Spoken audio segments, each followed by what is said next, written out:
Question देखिए, तीन प्रतिरोध हैं 8 ओम, 12 ओम और 24 ओम के। इनको जोड़ा गया है समांतर क्रम में। कैसे पता चला? देखिए यहां से धारा का मान, यहां से धारा निकलेगी, यहां एम्पियर लगा हुआ है, धारा माप अमीटर, अमीटर में धारा मापी जाएगी। यहां देखिए धारा के मान अलग अलग हैं, यहाँ I1, यहाँ I2, यहाँ I3। जब धारा अलग अलग बढ़ जाती है, इधर अलग अलग अलग, तो यहां पर जो मान होते हैं वो किस में जोड़े जाते हैं? समांतर क्रम में। तो 8 ओम, 12 ओम और 24 ओम को किस क्रम में जोड़ा जाएगा? समांतर क्रम में। तो यहां लिख देंगे 8 ओम, 12 ओम तथा 24 ओम के प्रतिरोधों को समांतर क्रम में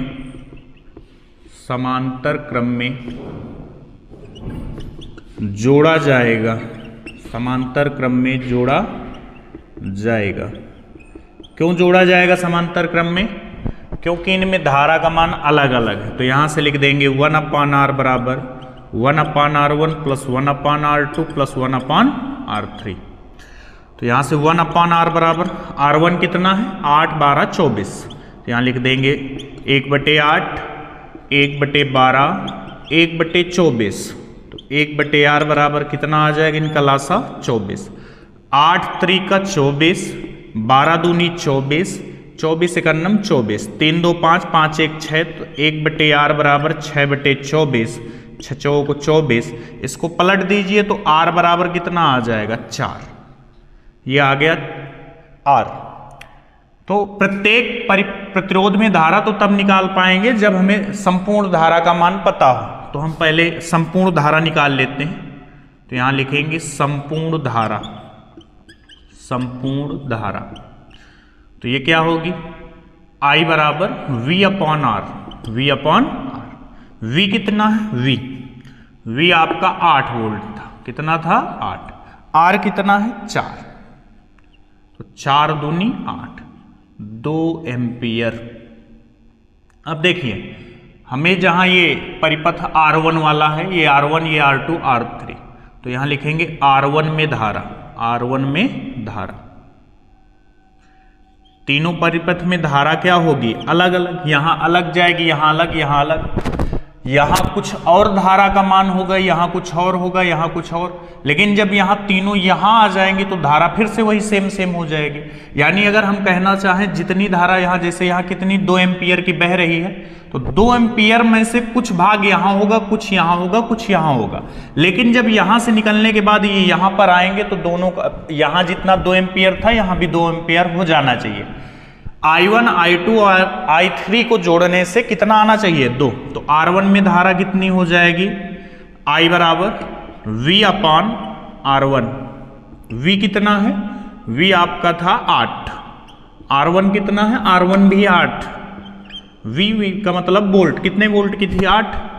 तो ये आ जाएगा 1 एम्पियर। कितना आ जाएगा? 1 एम्पियर। अगर पूछूं मैं R2 में धारा कितनी हो जाएगी? R2 में धारा, तो ये ऊपर V का मान तो 8 रहेगा, ये चेंज हो जाएगा 12। इसको काट दीजिए, 4 दूनी 8, 4 तिहाई 12। ये आएगा 0.666। तो इसको 67 लिख सकते हैं एम्पियर। R3 में धारा, तो ये 8 बटे कितना आ जाएगा? 24। 8 3 का 24, 1/3 यानी 0.33 एम्पियर आ जाएगा इसका आंसर। कितना आ जाएगा? 0.33।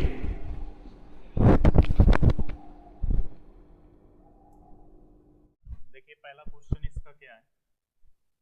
एक हमें परिपथ दिया गया है और इसमें हमें पहले निकालना है तुल्य प्रतिरोध, दूसरा निकालना है परिपथ में धारा, और तीसरा 3 ओम प्रतिरोध वाले चालक के सिरों के बीच विभवांतर।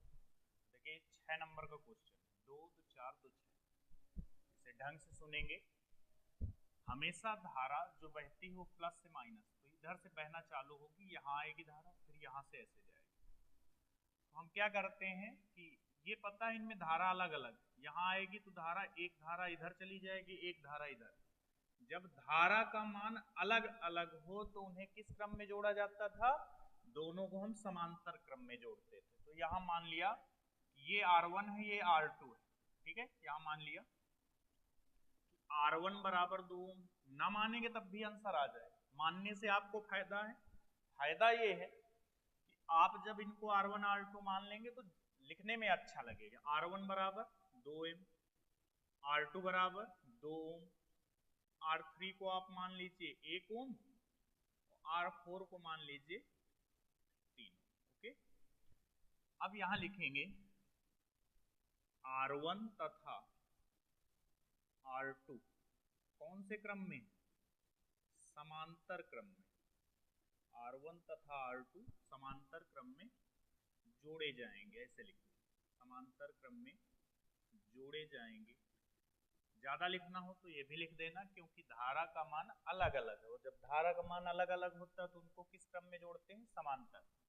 इसको क्या लिखेंगे? 1 अपान R बराबर 1 अपान R1 प्लस 1 अपान R2। तो 1 अपान R बराबर R1 कितना है? 2, R2 भी कितना है? 2, 1/2 1/2, यानी आधा आधा 1 हो जाएगा। नहीं जोड़ पा रहे तो ऐसे देखना, 1 अपान R बराबर इनका लासा 2 आ जाएगा, ऊपर 1 प्लस 1 यानी 2, 2 से 2 कैंसिल, ये आ जाएगा 1। इसको पलट देंगे तो ये संख्या भी पलट जाएगी, 1 के बटे में 1 लिख के कोई प्रभाव नहीं पड़ेगा। तो R बराबर यहां से आ गया 1 ओम, हमने ये R निकाल लिया। अब ये हो गया 1, ये 1, ये 3, इनमें देखो धारा क्या बहेगी? सेम सेम धारा क्या होगी? Same same. अब यहाँ से डायरेक्शन तो चेंज नहीं होगा, ये देखो यहाँ से आई, ये गई, ये तो धारा का मान देखो सेम सेम होगा। तो यहां से लिखेंगे, ये हमने मान लिया R, ये क्या है? R। तो R कामा, ये क्या माना था हमने? R3, तो इसको माना था R4। तो R कामा R3 तथा R4, R कामा R3 तथा R4 श्रेणी क्रम में जोड़े जाएंगे, श्रेणी क्रम में जोड़े जाएंगे। ओके, श्रेणी क्रम में जोड़े जाएंगे। क्यों जोड़े जाएंगे? क्योंकि यहां पर धारा का मान सेम सेम है। तो यहां से लिखेंगे, अब इसको हम R नहीं मानेंगे, R बराबर क्या होता था? R1 plus R2 plus R3। अब हमारे पास R1 तो है नहीं, सिर्फ R है, R3 है, R4 है। तो यहाँ लिखेंगे, इसको हम मान लेते हैं क्या है? ये R डैश। क्या मान लेते हैं? R डैश, ठीक है। R डैश बराबर क्या? R प्लस जो है हमारे पास वही लिखेंगे, R3 है और क्या है? R4 है, ठीक है। समझ में आई बात? R R3 R4 ये थे, तो हमने R1 R2 R3 की जगह R R3 R4 लिखा है, ठीक है। तो R डैश, अच्छा ये डैश हमने क्यों माना? क्योंकि हम R एक बार ले चुके हैं, अब दोबारा थोड़ी ना लेंगे, इस वजह से। तो R डैश का मान बताओ कितना आ जाएगा? R1 R का मान, R का मान कितना है? 1, R3 कितना है? 1, R4 कितना है? 3, 3 4 5, तो R डैश का मान आ गया 5। 5 क्या? ओम। प्रतिरोध का मात्रक क्या होता है? ओम। तो R बराबर R डैश बराबर कितना आ गया? 5 ओम, यानी तुल्य प्रतिरोध निकल आया। दूसरा हमें क्या निकालना है? परिपथ में धारा, धारा I बराबर होता है V अपॉन R, I बराबर V अपॉन R। यहाँ से I बराबर V, कितने वोल्ट की बैटरी लगी हुई है? मैंने क्वेश्चन में लिखा नहीं, 10 वोल्ट की होगी, ये हमें पता है। कितने की होगी? 10 वोल्ट की। यहाँ लिख देंगे 10 बटे R। R कितना है? 5। ये वाला R मतलब यहाँ तुल्य प्रतिरोध लिखा जाता है, ये ध्यान रखना थोड़ा।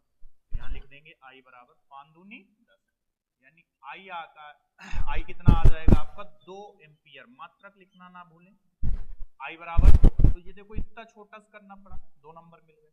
लेकिन इसको करने के लिए पहले ये करना पड़ेगा, तब ये आएगा, नहीं तो आएगा ही नहीं, ठीक है। ये हो गए 2 क्वेश्चन हमारे। तीसरा मैं यहाँ करे दे रहा हूँ, ठीक है, इधर दिखेगा नहीं आपको नीचे। तीसरा क्या है? 3 ओम प्रतिरोध वाले चालक के सिरों के बीच विभवांतर, तो V बराबर होता है I इंटू R। V बराबर, अब देखिए I जब तक निकालेंगे नहीं तब तक का ये लगा कहां से पाएंगे? तो I निकालना जरूरी था, तो सब एक दूसरे के ऊपर डिपेंड है। I कितना आया था आपका? 2। R सिर्फ हमें वहां निकालना है, क्योंकि यहाँ पता है श्रेणी क्रम में मान अलग अलग होता है विभवांतर का। 3 ओम वाले, यानी ये आर का मान है आपका, ना ये तो लिखना है ना ये वाला लिखना है, यहाँ खुद दिया गया है 3 ओम वाले, तो यहाँ आर का मान कितना हो गया 3, 3 दूनी 6, तो V बराबर 6 वोल्ट।